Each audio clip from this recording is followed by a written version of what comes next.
বছরের নবম শ্রেণীর ছাত্রছাত্রী বন্ধুরা, আশা করি তোমার সবাই ভালো আছো। আজ আমরা যে বিষয়টি নিয়ে আলোচনা করব, নবম শ্রেণীর থার্ড সেমেস্টার, অর্থাৎ আমার প্রিয় ও স্নেহের 2026 সালের নতুন বছরের নবম শ্রেণীর ছাত্রছাত্রী বন্ধুরা, আশা করি তোমার সবাই ভালো আছো। আজ আমরা যে বিষয়টি নিয়ে আলোচনা করব, নবম শ্রেণীর ফার্স্ট সেমেস্টার অর্থাৎ প্রথম পর্যায়ক্রমিক মূল্যায়নের বাংলার সিলেবাস, প্রশ্ন এবং নমুনা প্রশ্নপত্র নিয়ে। প্রথমে আমরা সিলেবাসটা দেখে নাও কি কি বিষয় তোমাদের ফার্স্ট সেমেস্টার অর্থাৎ প্রথম পর্যায়ক্রমিক মূল্যায়নে থাকবে। তোমাদের থাকবে পাঠ্য বই থেকে কলিঙ্গ দেশে ঝড় বৃষ্টি, ধীবর বৃত্তান্ত, ইলিয়াস, দাম আর নোংর। আর ব্যাকরণ থেকে থাকবে ধ্বনি ও ধ্বনি পরিবর্তন, শব্দ গঠন, উপসর্গ অনুসর্গ, ধাতু প্রত্যয় আর ভাব সম্প্রসারণ। আর সহায়ক পাঠ থেকে তোমাদের থাকবে ব্রহ্মযাত্রীর ডায়েরি। ভালো করে দেখে নাও, এই রয়েছে টোটাল তোমাদের ফার্স্ট সেমেস্টার অর্থাৎ প্রথম পর্যায়ক্রমিক মূল্যায়নের বাংলার সিলেবাস। এবার আমরা নমুনা প্রশ্নপত্রটা দেখে নেব। এখন সরাসরি স্ক্রিনে নবম শ্রেণীর ফার্স্ট সেমেস্টার অর্থাৎ প্রথম পর্যায়ক্রমিক মূল্যায়নের বাংলার কোশ্চেন পেপারটা দেখতে পাচ্ছ। ফুল মার্কস তোমাদের রয়েছে 40, সময় তোমাদের রয়েছে 1 ঘন্টা 30 মিনিট। একে থেকে রয়েছে সঠিক উত্তর নির্বাচন করে লেখো যে কোনো 8টি প্রশ্নে, মানে 1 করে 1 × 8 = 8। প্রথম, ঈশানে উড়িল মেঘ, ঈশান কোণ বলতে বোঝায় উত্তর পূর্ব কোণ, দক্ষিণ পূর্ব কোণ, উত্তর কোণ, দক্ষিণ পশ্চিম কোণ, উত্তর পূর্ব কোণ। নোংর কবিতাটি অজিত দত্তের যে কাব্যগ্রন্থের অন্তর্গত, সেটি হলো কুসুমের মাস, ছায়ার আলাপনা, সাদা মেঘ কালো পাহাড়, নষ্ট চাঁদ, সাদা মেঘ কালো পাহাড়। ধীবর বৃত্তান্ত নামক নাট্যাংশটি নেওয়া হয়েছে মহাকবি কালিদাসের যে রচনা থেকে, রঘুবংশম, কুমার সম্ভবম, অভিজ্ঞান শকুন্তলম, মেঘদূতম, অভিজ্ঞান শকুন্তলম। ধীবর ভাস্কর্য তপবনে, চক্রাবতারে, জেলে পাড়ায়, বিষ্ণুবতারে উঠবে চক্রাবতারে। ইলিয়াস কত বছর বয়সে সরবরাহ হয়ে পড়েছিল? 70 বছর, 72 বছর, 74 বছর, 76 বছর। 70 বছর বয়সে। ইলিয়াসের ভালো ঘোড়াগুলি চুরি করেছিল, উত্তর হবে কিরবিজরা। গাধা পিটিয়ে ঘোড়া করতে গেলে গাধারাই পঞ্চত্ব পায়। এখানে পঞ্চত্ব শব্দের অর্থ ক্ষতি, হানি, মৃত্যু, সমস্যা, মৃত্যু। বক্তৃতার সময় সুকুমার রবীন্দ্রনাথ ঠাকুরের উদ্ধৃতি দিয়েছিলেন 10টা, 12টা, 14টা, 16টা, 12টা। ধ্বনি হলো বর্ণের একক, শব্দের একক, বাক্যের একক, উচ্চারণের একক। উচ্চারণের একক। যুক্ত অবস্থা, উত্তর হবে দুরাবস্থা। 2000 হচ্ছে কম বেশি 15 শব্দের নিচের প্রশ্নগুলোর উত্তর দাও যে কোনো 8টি প্রশ্নে, মানে 1 করে 1 × 8 = 8। কলিঙ্গ দেশে ঝড় বৃষ্টি কার লেখা, কোন কাব্যের অন্তর্গত? কলিঙ্গ দেশে ঝড় বৃষ্টি কাব্যাংশটি কবি মুকুন্দ চক্রবর্তীর লেখা অম্বিকামঙ্গল কাব্যের অন্তর্গত। কে মঠ অট্টালিকা ধ্বংস করেছে? পবনপুত্র বীর হনুমান মঠ অট্টালিকা ধ্বংস করেছে। নোংর কবিতায় কবির জীবনের নিস্তব্ধ মুহূর্তগুলি কেমন? নোংর কবিতায় কবির জীবনের নিস্তব্ধ মুহূর্তগুলি সাগর গর্জনে কেঁপে ওঠে এবং প্রতিবার দাঁড় টানার কবির স্রোতের বিদ্রুপ ধ্বনি শোনা যায়। ধীবর বৃত্তান্ত নাট্যাংশটি কোন নাটকের অংশ? ধীবর বৃত্তান্ত নাট্যাংশটি মহাকবি কালিদাস রচিত অভিজ্ঞান শকুন্তলম নাটকের অংশ। জেলে আংটিটি কোথায় পেয়েছিল? জেলে আংটিটা পেয়েছিল রুই মাছের পেটে। যে রুই মাছটাকে সে খণ্ড খণ্ড করেছিল,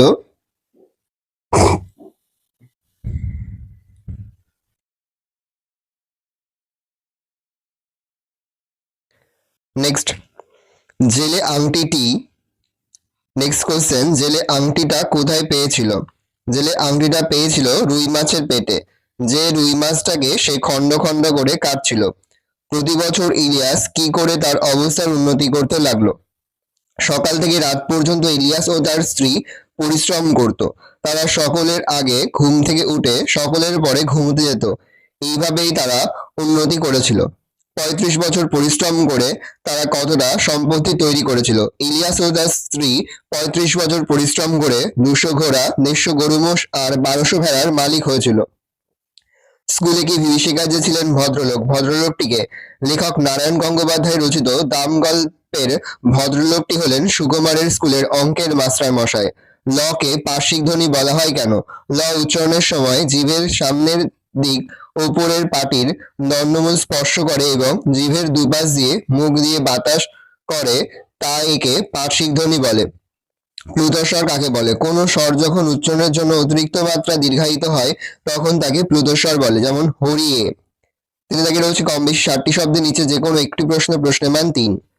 ঈশানে উড়িল মেঘ, সগনে চিকুর। ঈশান শব্দটির অর্থ লিখে উদ্ধৃতাংশটির তাৎপর্য ব্যাখ্যা করো। ঈশান শব্দের অর্থ কবি কঙ্কন রচিত কলিঙ্গ দেশে ঝড় বৃষ্টি কবিতায় উল্লেখিত ঈশান শব্দের অর্থ উত্তর পূর্ব কোণ। তাৎপর্য: কলিঙ্গ দেশে আকস্মিক প্রাকৃতিক বিপর্যয় শুরু হয়, তৈরি হয় বন্যার আশঙ্কা। প্রবল ঝড় বৃষ্টি কলিঙ্গ দেশে সর্বনাশ ডেকে আনে। ঈশান কোণে মেঘের ঘন ঘটায় চারিদিক অন্ধকারাচ্ছন্ন হয়ে পড়ে। প্রজারা সেই অন্ধকার নিজেদেরকেও দেখতে পায় না মেঘের বুক চিরে অবিরাম বিদ্যুতের ঝিলিক পরিস্থিতিকে আরো ভয়াবহ করে তোলে। উদ্ধৃতাংশটিতে সেই ভয়াবহ বিপর্যয়ের বর্ণনা করা হয়েছে। পর ভাটার শোষণ, স্রোতের প্রবল প্রাণ করে আহরণ অংশটির অন্তর্নিহিত তাৎপর্য আলোচনা করো। কবি: জোয়ারের ফলে নদীর জল ফুলে ওঠে আর ভাটা এলে সেই জল নেমে যায়। জোয়ারের স্রোতের প্রবল শক্তিকে দুর্বল করে ভাটার টান। কবির: জীবনতরী বাঁধা সংসারের ঘাটে, তার আকুল হৃদয় চায় সাত সাগরে পাড়ি দিতে। কবির বুকে এক বাঁধনারা উদাম জীবনের আশা জাগে। সে আশা জোয়ারের ঢেউয়ের মতো ফুলে ফুলে ওঠে, কিন্তু পরক্ষণে বাস্তবের ধাক্কায় কবির আশা উৎসাহ ভাটার শোষণের মতো স্তিমিত হয়ে যায়। 4 দাগে রয়েছে কম বেশি 60টি শব্দের নিচে যে কোনো একটি প্রশ্নের মান 3। পাশে বাড়ির সকলেই তাকে ঈর্ষা করে, তাকে বলতে কার কথা বলা হয়েছে, সেই ব্যক্তিকে ঈর্ষার কারণ কি? লিও তলস্তয় রচিত ইলিয়াস গল্প থেকে উদ্ধৃতাংশে তাকে বলতে কাহিনীর প্রধান চরিত্র বাস্কির জনগোষ্ঠীভুক্ত ইলিয়াসকে বোঝানো হয়েছে। ঈর্ষার কারণ: 35 বছর অক্লান্ত পরিশ্রমে ইলিয়াস বিপুল সম্পত্তির মালিক হয়ে ওঠে। 200 ঘোড়া, 150 গরু-মোষ, 1200 ভেড়া ও ভাড়াটে মজুরদের মনিব হয়ে ওঠে ইলিয়াস। তার এই সমৃদ্ধি এবং প্রচুর ধনসম্পত্তি দেখেই প্রতিবেশীরা হিংসা করতে শুরু করে। নেক্সট, প্লেটোর দোরগোড়ায় কি লেখা ছিল? জানি না। প্লেটো কে ছিল? বক্তা প্লেটোর দোরগোড়ায় কোন লেখার কথা বলেছেন? লেখক: প্লেটোর পরিচয়। নারায়ণ গঙ্গোপাধ্যায়ের দাম ছোট গল্পে উল্লেখিত প্লেটো ছিলেন প্রাচীন গ্রিসের বিখ্যাত দার্শনিক ও গণিতজ্ঞ। তিনি সক্রেটিসের শিষ্য ছিলেন। তার লেখা বিখ্যাত গ্রন্থ দ্য রিপাবলিক উদ্দিষ্ট লেখা। মাস্টারমশাই বলতেন যে প্লেটোর বাড়ির দোরগোড়ায় লেখা ছিল, যারা অঙ্ক জানে না তার বাড়িতে তাদের প্রবেশ নিষেধ। মাস্টারমশাইয়ের মতো স্বর্গের দরজাতেও নাকি ওই একই কথা লেখা আছে। 5 দাগে রয়েছে কম বেশ 60টি শব্দের নিচে যে কোনো একটি প্রশ্নের মান 3। তা তোর জীবিকা বেশ পবিত্র বলতে হয় দেখছি। কে কাকে কথা বলেছে? বক্তার জীবিকা নিয়ে আর কি বলেছিল? কালিদাস রচিত ধীবর বৃত্তান্ত নাটকে রাজশ্যালক রক্ষীদের হাতে বন্দী হওয়া ধীবরকে এই কথা বলেছিল। রাজার নামাঙ্কিত আংটি ধীবরের কাছে দেখে নজর রক্ষীরা চোর সন্দেহে ধীবরকে বন্দী করে। তারা ধীবরকে ধমক দিয়ে জানতে চায় এই আংটি সে কোথায় পেয়েছে। ভীত ধীবর পেশার উল্লেখ করে। সে জানায় জাল বড়শি দিয়ে মাছ ধরেই সংসার চালায়। তার এই হীন বৃত্তির কথা স্মরণ করেই রাজশ্যালক বিদ্রূপ করেছিল। এই প্রসঙ্গে হতদরিদ্র এই ধীবরের গা থেকে কাঁচা মাংসের গন্ধ পাওয়া যাচ্ছে বলে মজা করেছিল এবং বলেছিল সে নিশ্চয়ই গোসাপ খাওয়া জেলে। নেক্সট, শকুন্তলা অপমানিত হলেন রাজসভায়। শকুন্তলার এই অপমানের কারণ কি ছিল? কালিদাস: শকুন্তলা ছিলেন মহর্ষি কর্ণের পালিতা কন্যা। দুষ্মন্ত যখন শকুন্তলাকে বিবাহ করে তার কাছ থেকে বিদায় নিয়েছিলেন, তখন তাকে একটি আংটি পরিয়ে দিয়েছিলেন। শকুন্তলাকে দুষ্মন্তের কাছে পাঠানোর সময় শকুন্তলার সখীরা মনে করে যে দুর্বাসার অভিশাপকে ব্যর্থ করার জন্য এই আংটি হবে স্মারক চিহ্ন। কিন্তু দুর্ভাগ্যবশত যাওয়ার পথে স্নানের সময় শকুন্তলার হাত থেকে আংটিটি খুলে জলে পড়ে যায়। রাজসভায় শকুন্তলা কোনো স্মারক চিহ্ন দেখাতে না পারায় অপমানিত হন। নেক্সট, তোমাদের রয়েছে 6 দাগে কম বেশি 60টি শব্দে উত্তর দাও যে কোনো একটি প্রশ্নের মান 5। কলিঙ্গ দেশে ঝড় বৃষ্টি কাব্যাংশটির নামকরণের তাৎপর্য বিশ্লেষণ করো। সাহিত্যের ক্ষেত্রে নামকরণের গুরুত্ব অপরিসীম। নামকরণ সাধারণত ত্রিবিত্র, চরিতাত্মক, ঘটনাত্মক ও ব্যঞ্জনাত্মক। কবি কঙ্কন মুকুন্দ চক্রবর্তী রচিত অম্বিকামঙ্গল কাব্যের আখাটিক খণ্ডের অন্তর্গত পাঠ্যাংশটি বা কাব্যাংশটির নাম কলিঙ্গ দেশের ঝড় বৃষ্টি আরম্ভ হলেও পাঠ্যে নামটির আংশিক পরিবর্তন করে কলিঙ্গ দেশে ঝড় বৃষ্টি করা হয়েছে। কলিঙ্গ দেশে হঠাৎই ঈশান কোণে জমা মেঘ সারা আকাশকে ছেয়ে ফেলে, পরিবেশকে অন্ধকারাচ্ছন্ন করে তোলে। ঘন ঘন বিদ্যুতের চরম ও বজ্রপাতের ভয়ঙ্কর শব্দে কলিঙ্গবাসী দিশেহারা হয়ে পড়ে। সবুজ প্রকৃতি ধূলি ধূসরিত হয়ে যায়।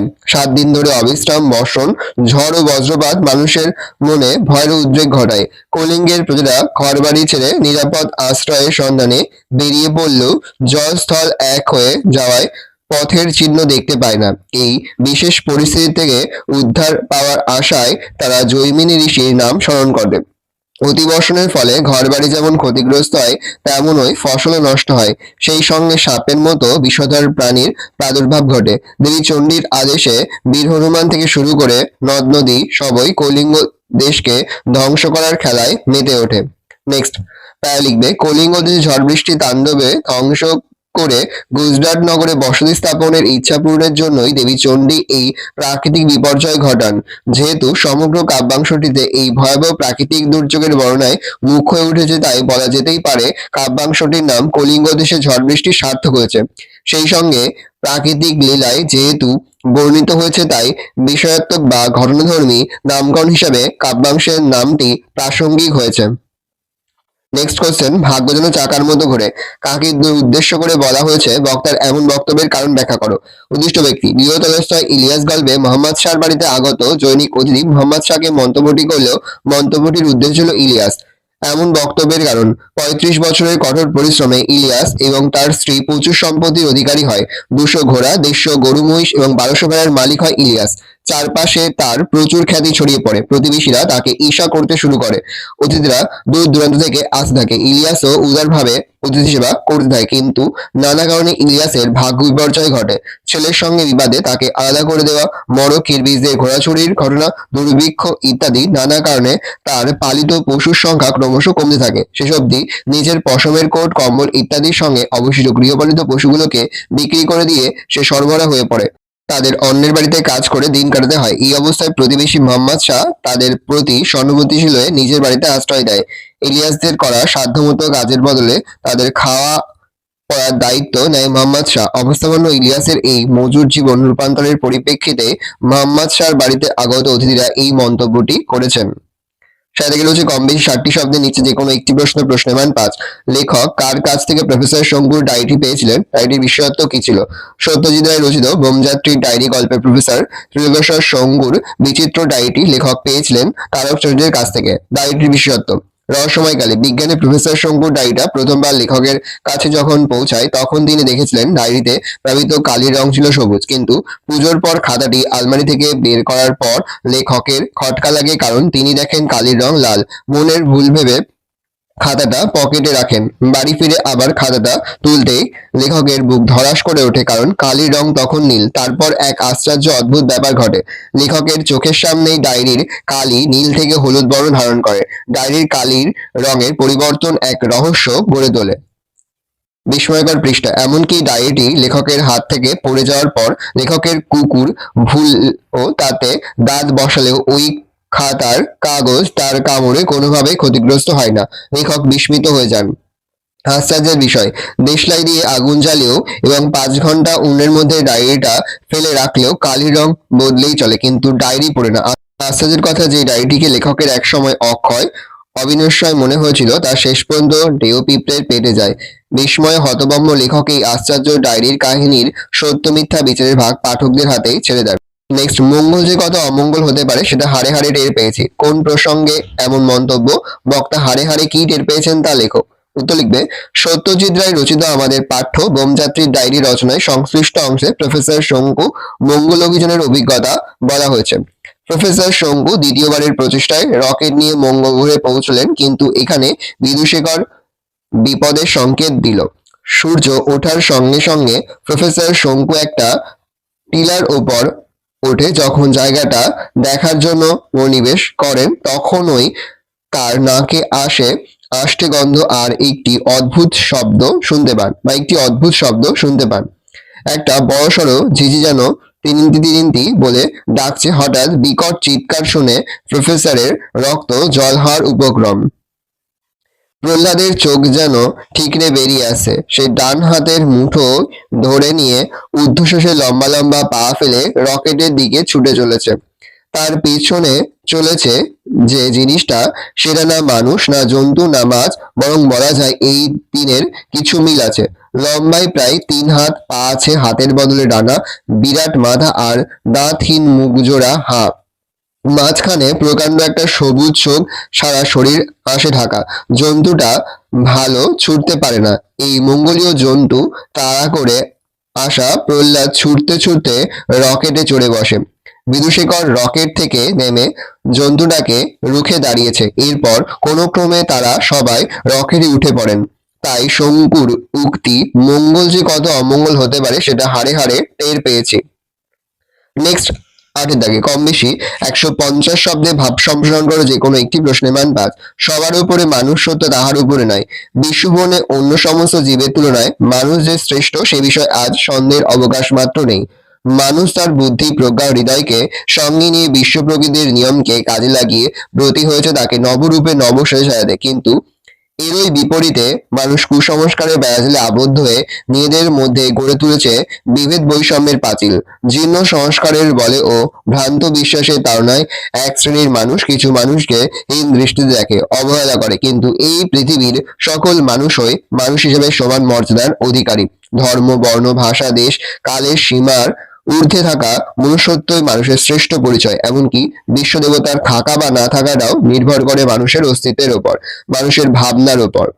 না, মানুষেরই চেতনার রঙে চুনিরাঙা হয়ে ওঠে, গোলাপ হয় সুন্দর। এই কারণে এই পৃথিবীতে একজন মানুষ শেষ পর্যন্ত বিবেচিত হয় তার মনুষ্যত্বের দ্বারা। এই পৃথিবীতে মানুষ এবং মনুষ্যত্বই তাই একমাত্র সত্য এবং শাশ্বত। নেক্সট, অন্যায় যে করে অন্যায় যে সয়ে, তব ঘৃণা দ্বারে যেন তৃণ সময় দেয়। সুশৃঙ্খল সভ্য জীবনযাপনের জন্য মানুষ সমাজবদ্ধ হয়েছে, গড়ে তুলেছে ন্যায় অন্যায়ের বিধি। যে ব্যক্তি প্রত্যক্ষভাবে অন্যায় করে সে যেমন ঘৃণ্য, তেমনি অন্যায়কে যে সহ্য করে সেও সমান অপরাধে অপরাধী। অন্যায়ের প্রতিবাদ না করা দুর্বলতার নামান্তর।